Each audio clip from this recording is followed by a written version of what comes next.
Thưa quý vị và các đồng chí, chiều nay tại Đại sứ quán nước Cộng hòa Nhân dân Trung Hoa, Thượng tướng Nguyễn Chí Vịnh, Ủy viên Trung ương Đảng, Ủy viên Thường vụ Quân ủy Trung ương, Thứ trưởng Bộ Quốc phòng đã có buổi làm việc với đồng chí Hồng Tiểu Dũng, Đại sứ đặc mệnh toàn quyền nước Cộng hòa Nhân dân Trung Hoa tại Việt Nam để cảm ơn về việc Trung Quốc đã tạo điều kiện và cử lực lượng hỗ trợ quá trình tìm kiếm các quân nhân và máy bay KC-8983 gặp nạn trong quá trình thực hiện nhiệm vụ tìm kiếm cứu nạn trên vùng biển Bạch Long Vĩ vừa qua.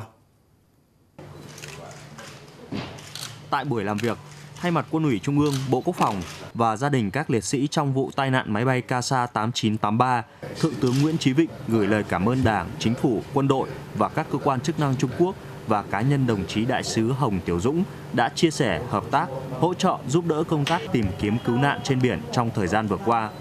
Trước đó, ngay sau khi nhận được đề nghị giúp đỡ từ phía Việt Nam, phía Trung Quốc đã nhanh chóng thành lập tổ công tác, cử hàng chục tàu cứu hộ kịp thời cùng tham gia tìm kiếm các phi công và máy bay gặp nạn.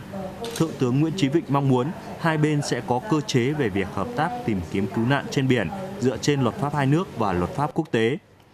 Chia buồn với Bộ Quốc phòng Việt Nam và gia đình các liệt sĩ, Đại sứ Hồng Tiểu Dũng hứa sẽ chuyển lời cảm ơn từ phía Việt Nam tới các đồng chí lãnh đạo Đảng, Chính phủ, Bộ Quốc phòng Trung Quốc,